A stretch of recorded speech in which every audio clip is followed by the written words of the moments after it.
So I'm really happy to be here and to be introducing our next session, which will feature three wonderful speakers, really sort of taking us into medical extended reality, and particularly as it pertains to healthcare, and giving us some wonderful examples.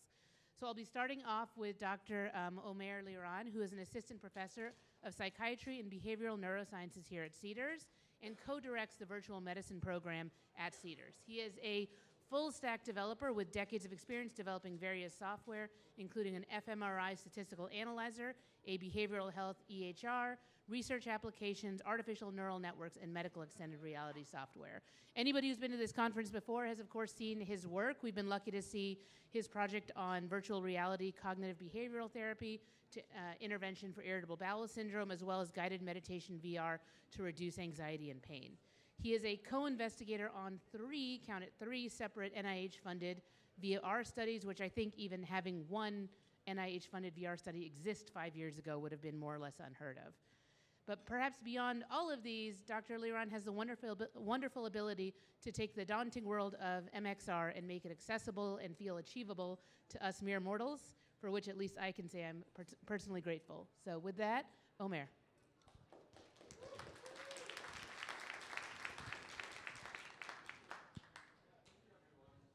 The pleasure of following Brennan's talk and Martin Lindstrom's talk, so unfortunately you're all going to be disappointed. I'll do my best, but those are hard acts to follow.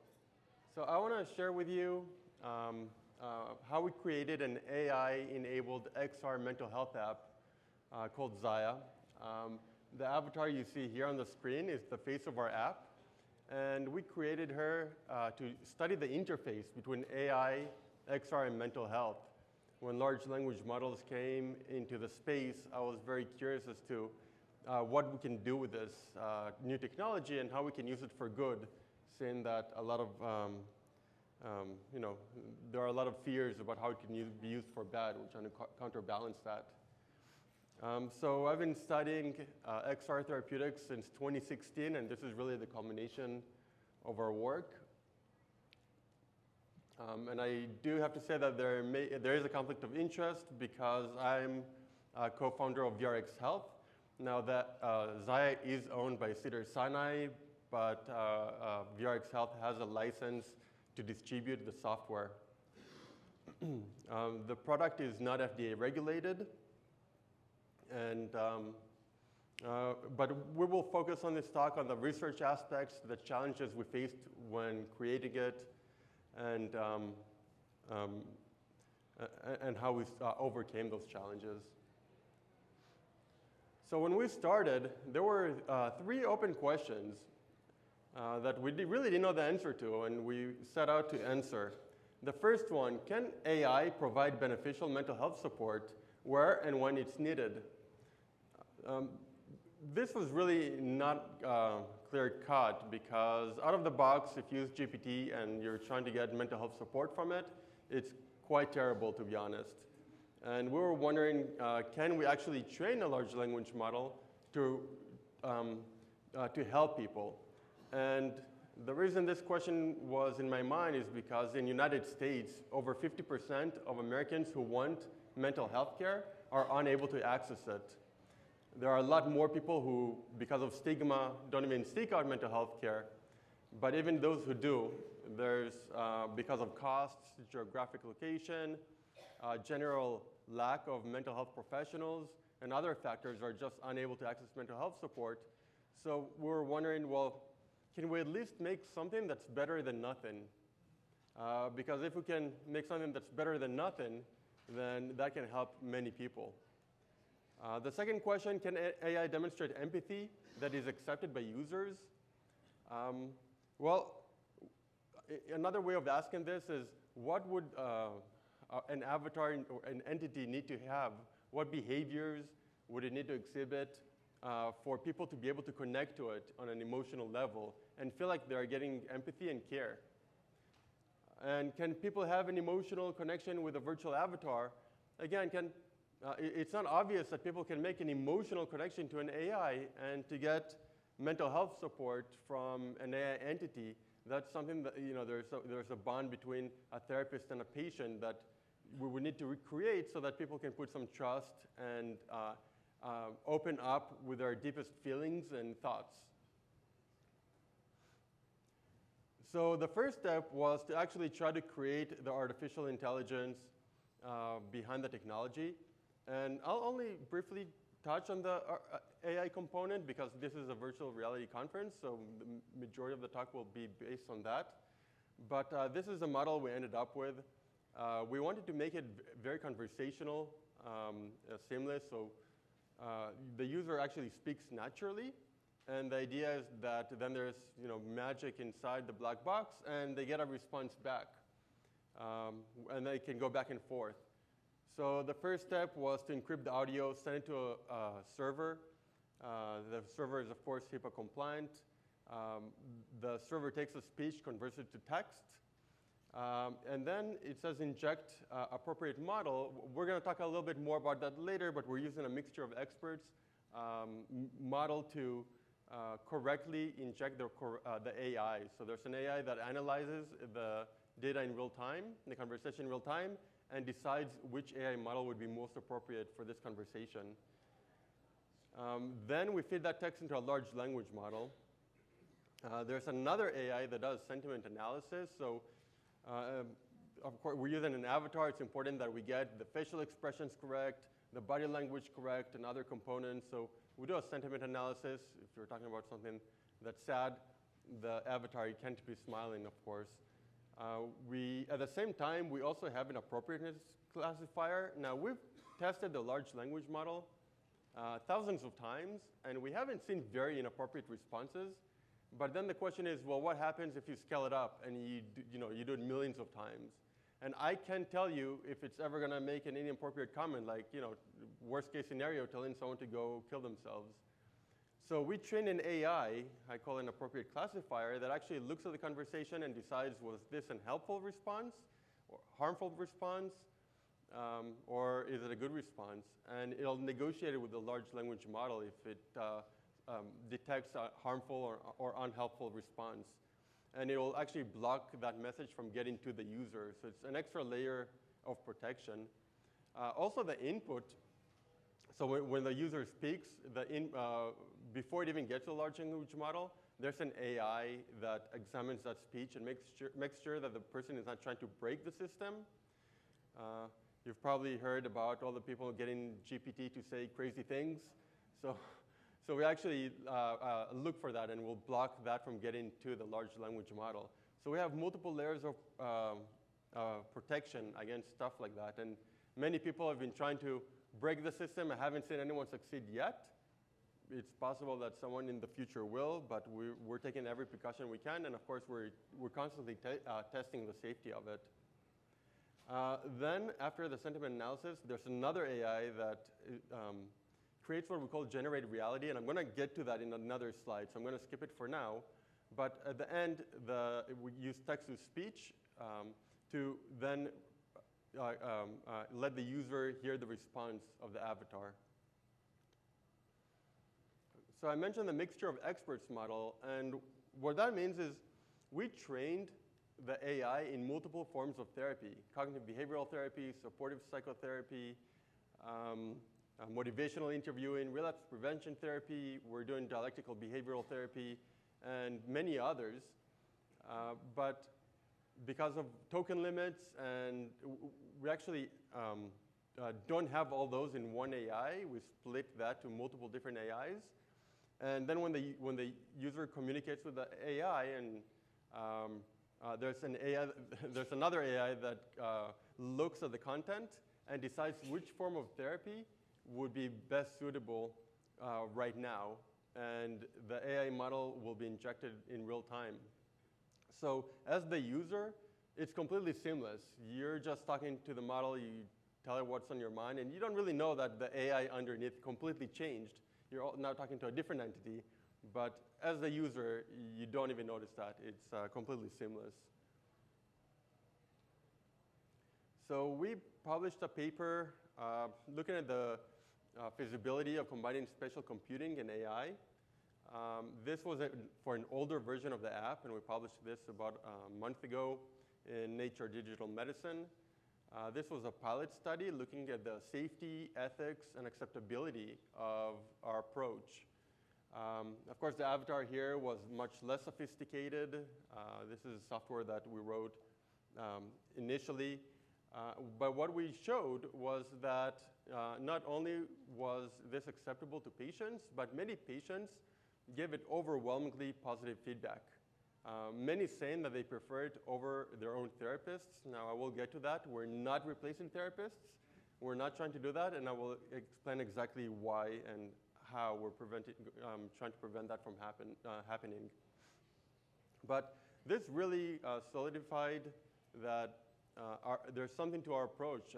There's a huge need for such technology. In fact, a lot of people try to use GPT out of the box as their mental health support tool. And I actually think that's doing more damage than good because of GPT jumps to conclusions, it gives improper advice, it's not acting in any way like a therapist, but the demand is so great that that's how people use it. So we're trying to create technology that can offset that and give people an outlet. Imagine having a mental health support app that you wake up at 3 a.m. Anxious, panicking. Even if you have a therapist that you love, you still can call that therapist at 3 a.m. Here you'd be able to speak to this virtual avatar that knows you. The more she remembers from session to session, and I said she. We'll get to that. She remembers from session to session, and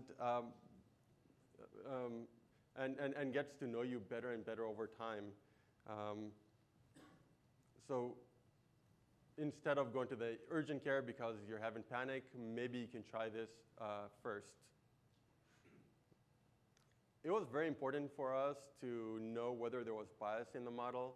There are conflicting studies, some showing that large language models have a lot of bias, and some showing no bias. So we wanted to examine this for ourselves. It's one of the first studies that we did with this technology because of the importance. And the way we did this is we had Zaya, the avatar, speak to what we call digitally simulated patient. Now, these are AI simulated patients. We used GPT 3.5, and we told GPT 3.5 to act as if they were patients that had anxiety and depression. Now, what we did is we told Zaya the different demographic factors, including age, race, gender, but we didn't tell that to the GPT. So the idea here is that Zaya's responses, if they differ based on demographic factors, it wouldn't be because of the input it was getting from the DSP. It would be because it actually does have bias inside. And what we actually found was that there was no difference with the way Zaya responded based on age, race, gender, and income. And here you're looking at average tone. So this is one of the linguistic markers that we looked at. On the y-axis is average tone. Higher means more positive. And on the x-axis is how far into the session the conversation is. It was split into bins so that we can standardize it. And we looked at many different linguistic markers, many that were used in other papers to look at bias in large language models. And this is just a partial list. The full list, we have a paper in review now, so when it's unpublished, but when that paper comes out, you'll be able to see the full list. And we found no bias across all categories.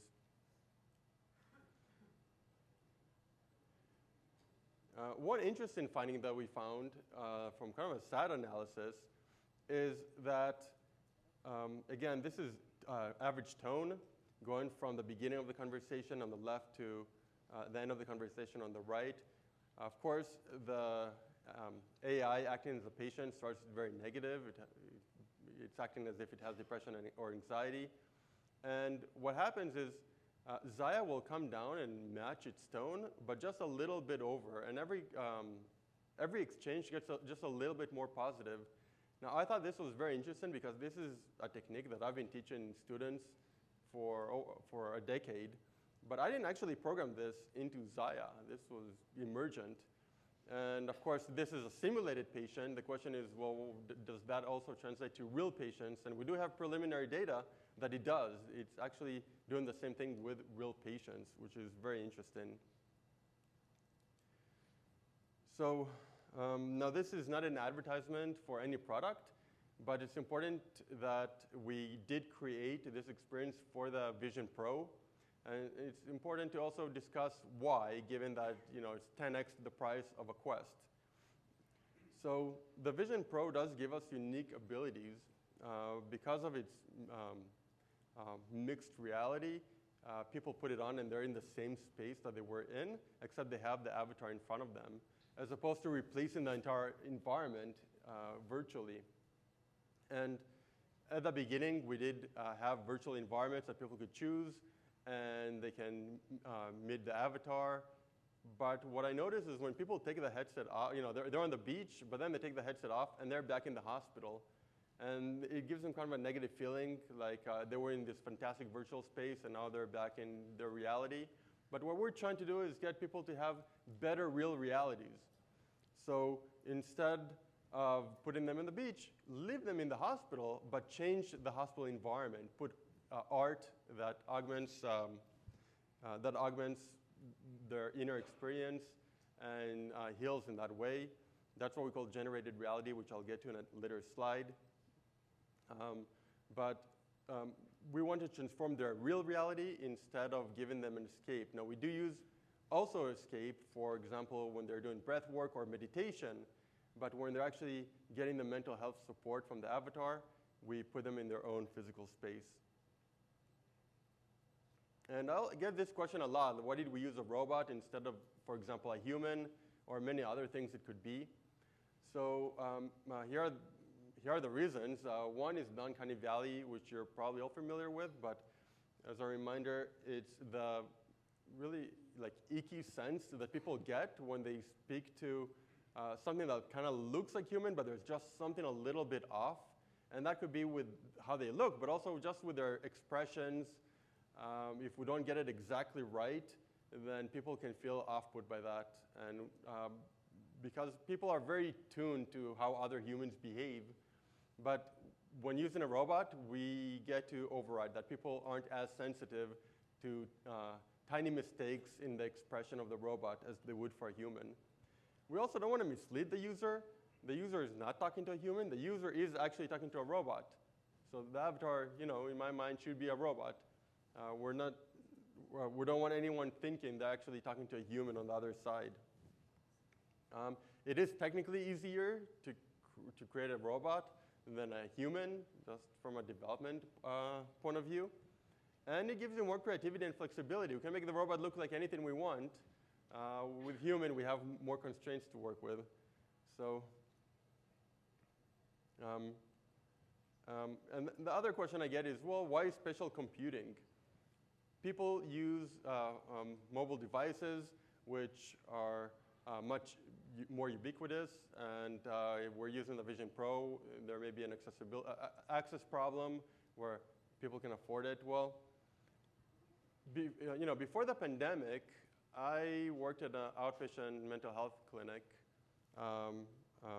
seeing patients. I loved the work, seeing the patients face to face, and then the pandemic hit.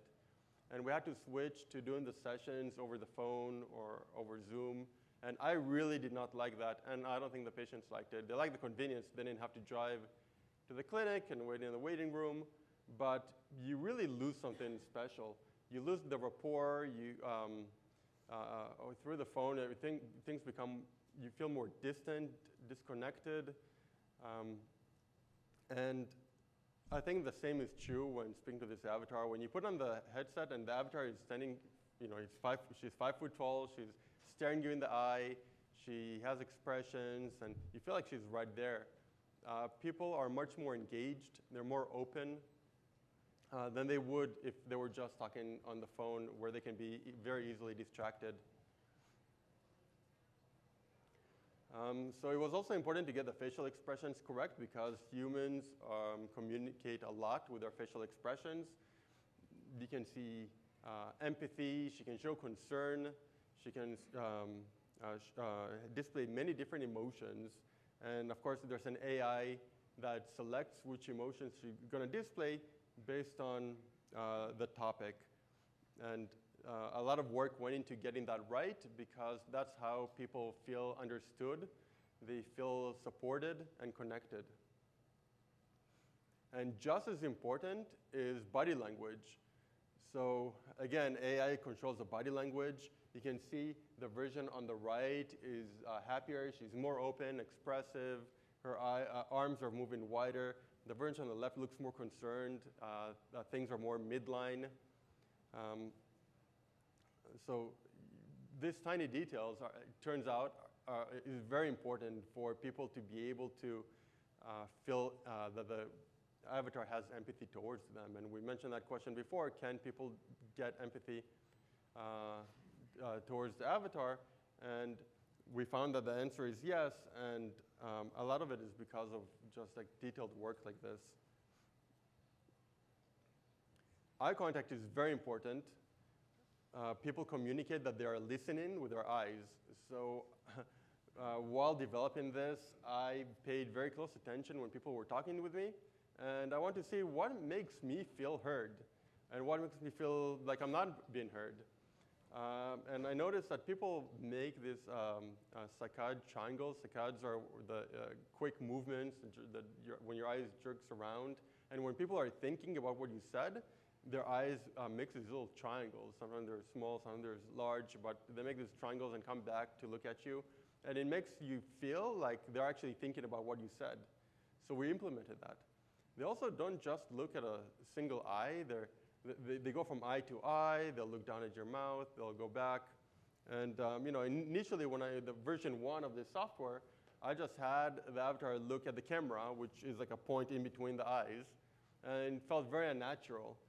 Now she actually look at one eye, look at the other eye, randomly move around. It feels much more natural. And of course, it must be very precise. If you look at someone's eye, but you're off by 1 centimeter, and you can do this experiment, you will feel very, they will feel very odd. It's a very strange feeling, but you feel like they're not paying attention.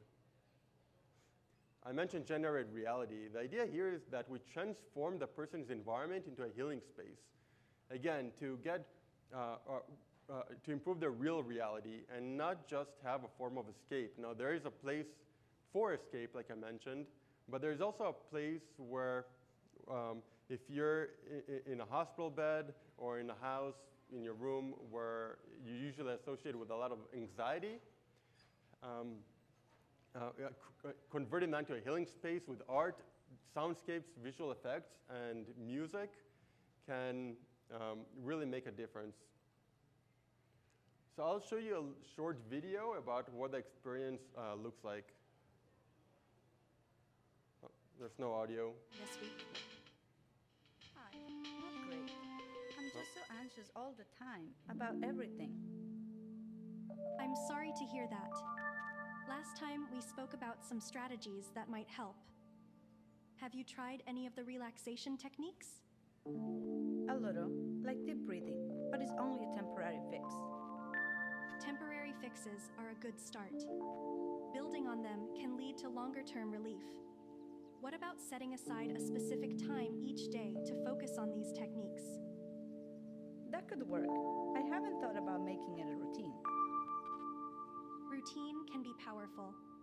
Also, acknowledging small victories can boost your mood and reduce anxiety. What's one small win you've had recently? Well, I did finish a project at work on time, despite feeling overwhelmed. That's fantastic, Maria. Let's focus on these wins and build your confidence. How does that sound? It sounds good, actually. Thanks for helping me see that. You're welcome. Remember, progress is made step by step. We'll tackle this together. So there was an additional soundtrack on top of it that's not supposed to be there, but it kind of fit. So very quickly before we end, what lessons did we actually learn? Well, we learned a lot of the answers to our questions, and that is that people accepted and opened up to an AI-powered avatar. People reported feeling that the avatar exhibited empathy, which is actually not something that I expected. I didn't expect that people will feel that this avatar cared about them, supported them, and had empathy towards them, but they did. I found that there were cultural differences. People requested different avatars, different voices. Some prefer male or female, different accents, different speaking rates. For some people, she spoke too slowly. People also had some problems with some of the images that were selected. For the generated reality, they thought it didn't represent their own culture. And they also asked for the ability to interrupt. Right now, she speaks and then you speak, and she speaks and you speak, but they cannot interrupt her the way you would a human. I want to emphasize this is not a replacement for therapists. This is mental health support, and it does not attempt to diagnose, screen, or treat. In fact, programmatically, I prevent it from giving a diagnosis. I'll give you an example. If a social worker spoke to a patient and that patient had, for example, PTSD, social worker would ask, do you have children at home, to try to assess for safety. This is not something that Zaya would do. She's not programmed to do that. She's programmed to purely offer mental health support. So we're not taking mental health professionals out of the equation. We're trying to empower them. We're trying to make them more effective and give them new tools. Zaya is also integrated into the electronic health record system. She can put in a note. If anything urgent comes up, someone suicidal, homicidal, she can actually send a text alert or an email and or put a note in the EHR as well. And she can take customized instructions from the clinician. So if you're a clinician and you want her to focus on something very specific with a patient, you can give her instruction, make sure that her kids are safe, for example, and she will put in a note and give you the answer prior to her next session so that you have more information to work with. And this is the last video I'm going to show. This is Misty Williams, patient with sickle cell anemia. She's Can we cut the... virtual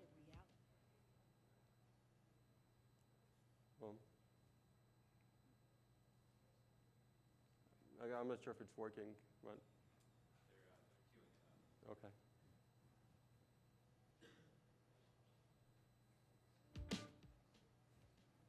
Okay, let's try. Oh.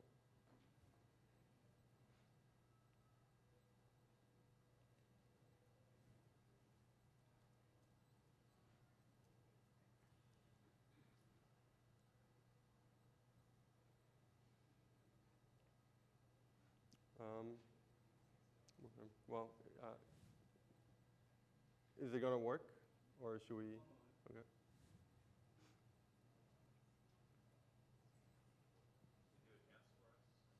Yeah. Handstand. Yes. Oh, I wish I had stories like that. I mean, like I said, it's a hard act to follow for sure.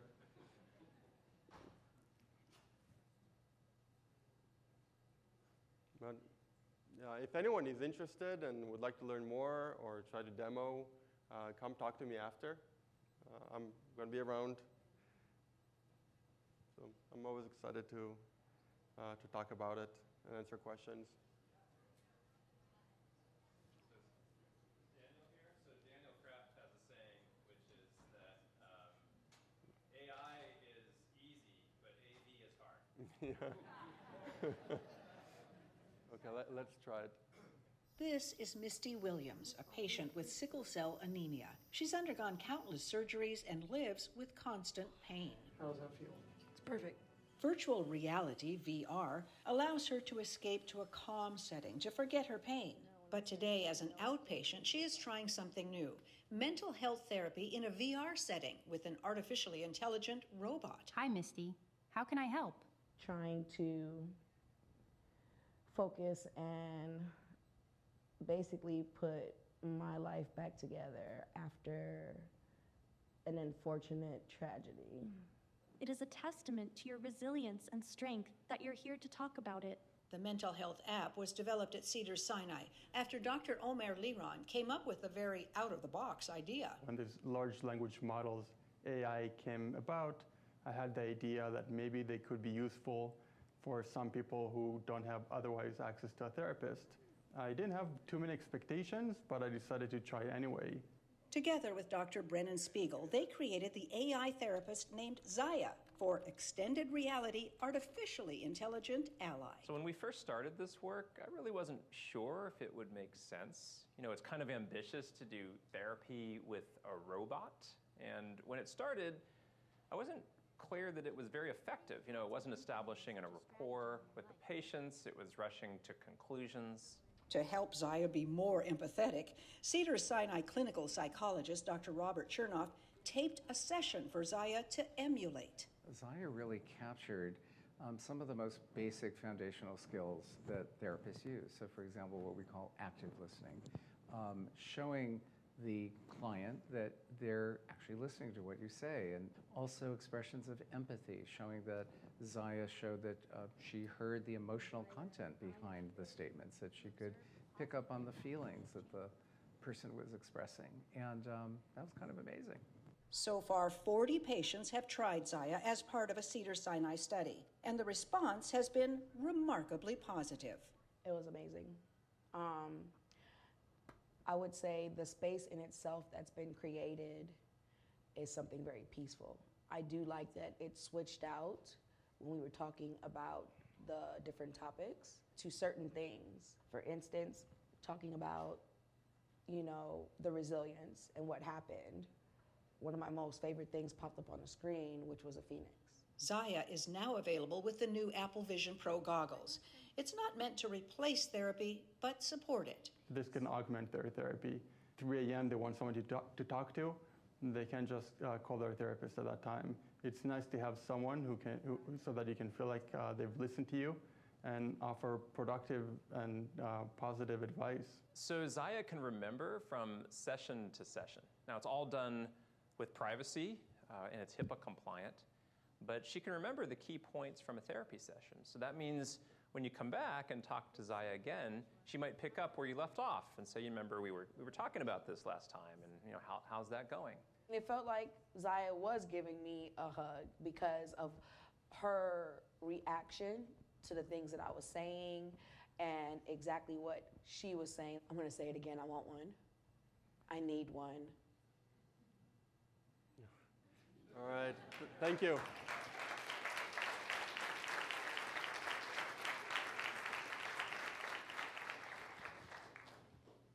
That was incredible. Thank you, Omer.